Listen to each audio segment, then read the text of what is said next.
Hello students, मैं दीपिका सरफराज, पंडित जवाहरलाल नेहरू कला एवं विज्ञान स्नातकोत्तर महाविद्यालय बेमेतरा में अतिथि सहायक प्राध्यापक वाणिज्य विभाग में पदस्थ हूँ।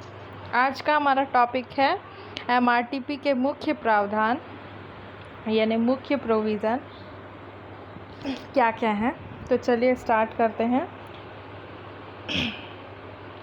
एमआरटीपी का सबसे पहला प्रावधान है प्रतिबंधात्मक व्यवहार यानी रिस्ट्रिक्टिव ट्रेड प्रैक्टिस। अधिनियम की धारा 2A के अंतर्गत ऐसे कोई भी व्यापारिक व्यवहार जिसके कारण प्रतियोगिता निम्न में से किसी प्रकार के बंद हो जाती है या उस पर प्रतिबंध लगा दिया जाता है, तब उसे प्रतिबंधात्मक व्यवहार कहा जाता है। यानी जो रिस्ट्रिक्टिव ट्रेड प्रैक्टिस है एक तरह से वो किसके अंतर्गत आता है, जो आपके एमआरटीपी एक्ट की धारा 2 है उसका सब पॉइंट अ उसके अंतर्गत आता है। इसमें क्या है, ऐसे व्यापारिक व्यवहार जिसके कारण प्रतियोगिता निम्न में से यानी 2 इसके पॉइंट्स है उसके कारण कुछ प्रतिबंध लगा दिया जाता है, उसी को हम कहते हैं प्रतिबंधात्मक व्यापार व्यवहार। तो वैसे जो कारण है उसमें पहला है ऐसे कार्य जिससे उत्पाद हेतु पूंजी तथा अन्य साधनों में प्रवाह में बाधा उत्पन्न होती है, और दूसरा है ऐसे कार्य जिससे मूल्य में धोखाधड़ी हो, वस्तुओं की स्वतंत्र आपूर्ति में बाधा उत्पन्न हो जिसके कारण उपभोक्ताओं को वस्तुओं का अधिक मूल्य चुकाना पड़े अथवा प्रतिबंधों का सामना करना पड़े। तो ये जो 2 कारण हैं, इसके कारण उस व्यापार को या फिर उस वस्तु को क्या है प्रतिबंधित कर दिया जाता है, तो वही है प्रतिबंधित व्यापार व्यवहार। प्रतिबंधात्मक व्यापार व्यवहार अनुबंध का पंजीकरण कैसे होता है, ये होता है अधिनियम की धारा 33 के अंतर्गत निम्न प्रतिबंधात्मक व्यापार व्यवहार अनुबंध का पंजीकरण महानिर्देशक के पास 60 दिन के अंदर कराना आवश्यक होता है। इसमें सबसे पहला ऐसा अनुबंध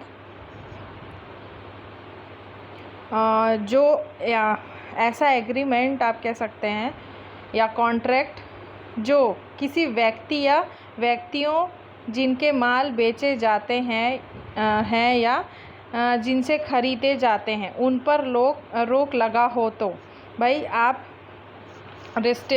रजिस्ट्रेशन करा सकते हैं relating to restrictive trade practice.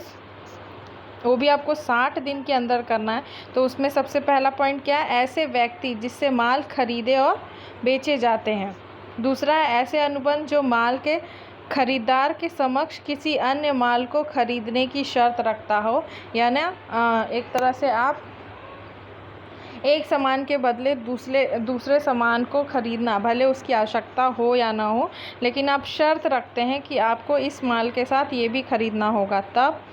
तीसरा है ऐसा अनुबंध जो क्रेता को किसी अन्य व्यक्ति का माल खरीदने या बेचने का प्रतिबंध लगाया हो, यानी अब ऐसा कॉन्ट्रैक्ट जो क्रेता को किसी अन्य व्यक्ति का माल खरीदने या बेचने पे प्रतिबंध लगा देता है, यानी आप दूसरे व्यक्ति का सामान बेच और ख़रीद नहीं सकते हो, सिर्फ़ और सिर्फ मेरा खरीदेंगे ऐसा। ये भी कुछ रिस्ट्रिक्टिव ट्रेड प्रैक्टिसेस हैं। अगला है ऐसा अनुबंध जो क्रेताओं या विक्रेताओं को निर्देशित मूल्य या शर्तों के अधीन माल के क्रय या विक्रय को बाध्य करता हो। फिर या तो ऐसा अनुबंध होना चाहिए, मतलब अनुबंध के अगेंस्ट आप पंजीकरण करा सकते हैं, मतलब कि जब क्रेता या फिर विक्रेता कुछ शर्तों के साथ माल का क्रय और विक्रय उस मूल्य में करेगा जो कि वो निर्धारित किए हैं, क्रेता और विक्रेता ने निर्धारित किया है।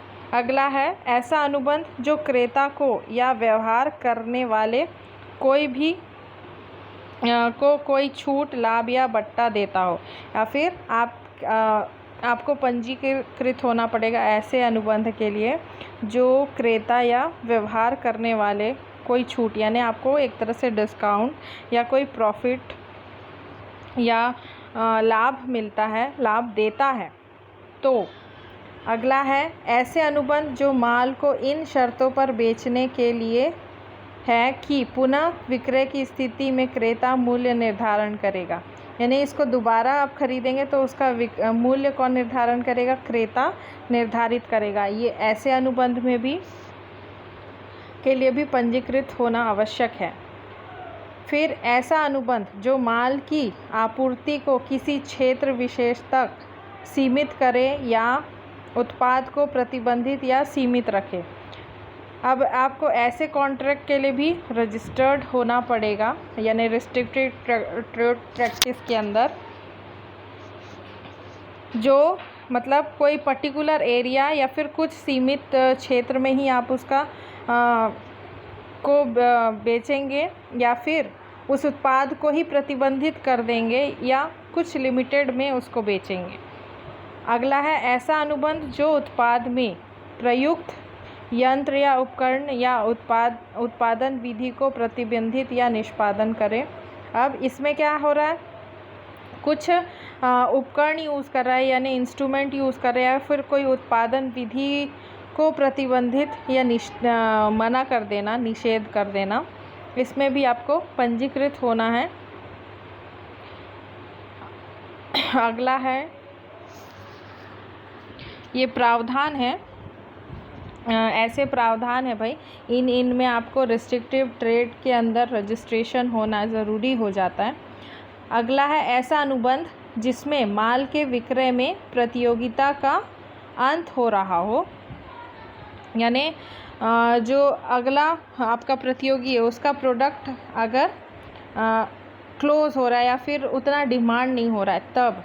और आखिरी है ऐसा अनुबंध जो आयोग के परामर्श पर सरकार द्वारा प्रतिबंधित व्यवहार घोषित कर गया हो, या फिर ऐसे प्रोडक्ट आप अगर बेचना चाहते हो जो सरकार के द्वारा प्रतिबंधित है या प्रतिबंधित घोषित कर दिया गया है, तब भी आपको एक तरह से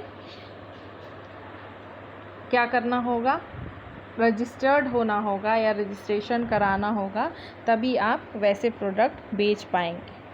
अगला है अनुचित व्यापार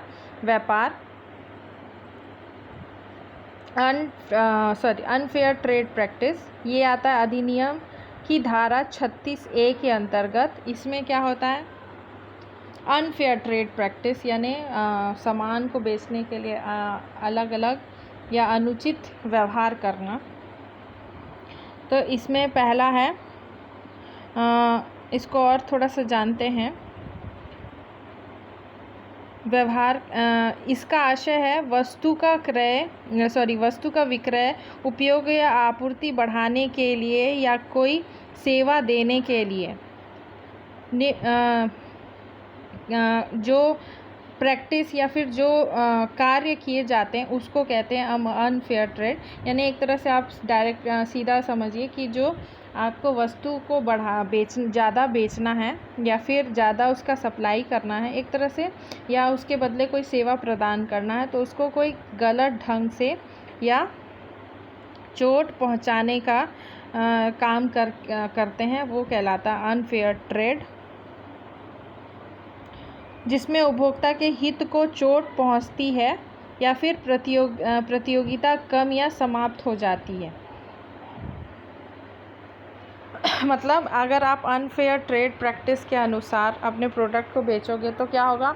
आप कंपटीशन से बाहर भाई आप गलत बेच रहे हो एक तो, और वो कस्टमर को क्या है? चोट पहुंचा रही है। तो उसमें सबसे पहला है भ्रामक प्रचार या फिर मिथ्या प्रस्तुतिकरण। जब निम्न कार्यों से किसी प्रकार का भ्रामक प्रचार या फिर विज्ञापन या फिर मिथ्या वर्णन या प्रस्तुतिकरण होता है, तो जिसमें पहला है माल के प्रमाप, किस्म, क्षेत्र, श्रेणी, मिश्रण, शैली या अभिरुचि का मिथ्य प्रचार करना, यानी प्रोडक्ट का जो एग्जैक्ट स्टैंडर्ड है वो उसकी क्वालिटी या फिर उसकी जो मिक्सचर है उसमें कोई मिलावटी हो या फिर उसकी शैली में अगर कोई मिथ्य हो या वो गलत प्रचार हो तब। दूसरा है सेवा के प्रमाप या फिर किस्म या श्रेणी में, यानी सर्विस में अगर कोई डिफेक्ट हो तब, किसी पुरानी या पुनः निर्मित या फिर पुनर्अनुकूलित या फिर नवीकृत वस्तु की नई वस्तु बताकर बेचना, यानी जो पुराना है उसको आप नया बनाकर बेच रहे हो तो भी क्या अनफेयर ट्रेड प्रैक्टिस है। फिर मिथ्य वर्णन द्वारा किसी वस्तु या सेवा को विशिष्ट लक्षणों या उपयोग वाली कार्यशिला अनुमोदित या समर्थित बताना, यानी जो प्रोडक्ट है वो हो सकता है पुरानी हो या जो सर्विस है उसके अच्छे अच्छे लक्षण बताकर लोगों को लुभाना, ये भी अनफेयर ट्रेड प्रैक्टिस के ही पार्ट हैं। मिथ्य वर्णन द्वारा किसी निर्माता या आपूर्तिकर्ता का प्रतिनिधि, अनुमोदक या फिर संबंधता बताना, यानी आप किसी अच्छे जो निर्माता हैं जिनका प्रोडक्ट वाकई अच्छा है उनके द्वारा उनके नाम से वस्तु बेच रहे हैं, बट आप सिर्फ़ और सिर्फ उनसे संबंध है बता रहे हैं बट वो रियलिटी नहीं है, तो भी क्या ये अनफेयर ट्रेड है। ऐसी जो मतलब एक तरह से अनफेयर जो लोगों को ठगी करके वस्तु का बेचना, ये अनफेयर ट्रेड प्रैक्टिस में आता है। अब इसमें दूसरा है सौदेबाजी, मूल्य का मिथ्य प्रस्ताव करना, यानी मिथ्य विज्ञापन द्वारा वस्तु या सेवा के मूल्य के संबंध में यह वर्णन करना कि प्रस्तुत मूल्य बाजार के सामान्य मूल्य से कम है।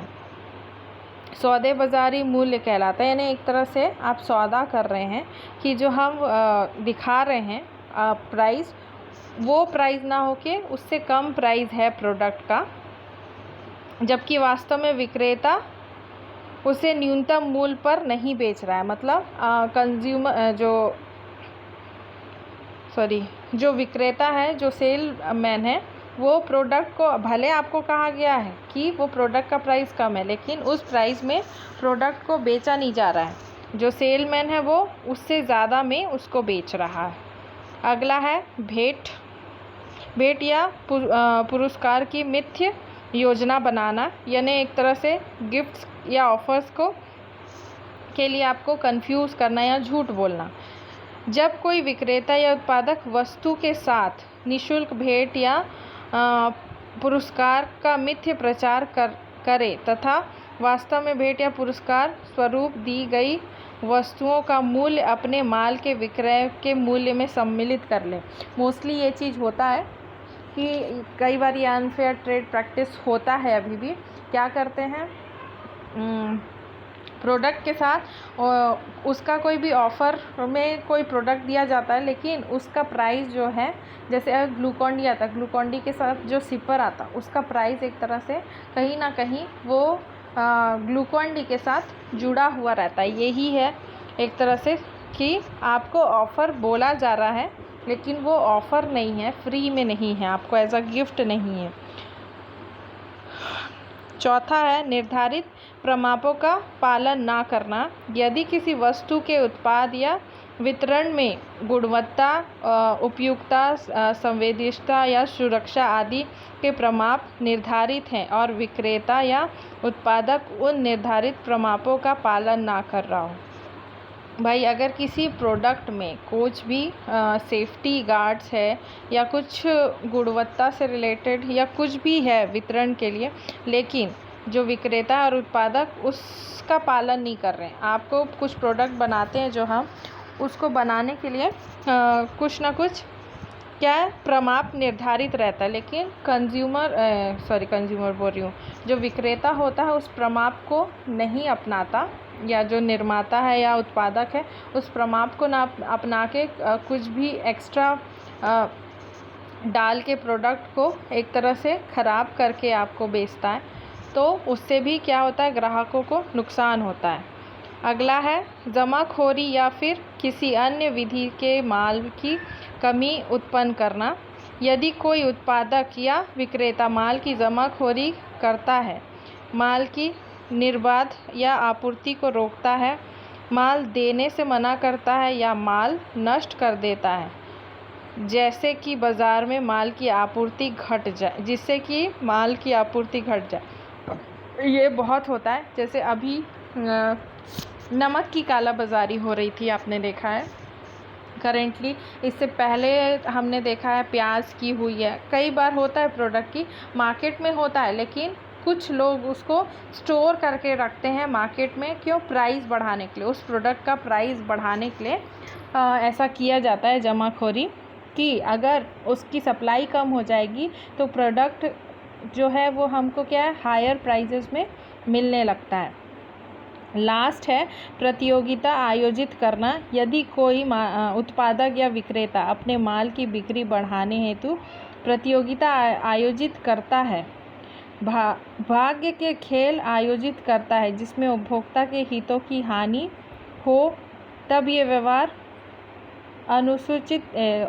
अनुचित व्यापार व्यवहार में शामिल होता है। यानी कई बार होता है ना, कंपटीशन रखा जाता है कि, और बोला जाता है कि आपको, अगर आप इस गेम को खेलेंगे तो आपको कुछ ना कुछ उपहार मिलेगा, लेकिन वैसा होता नहीं है।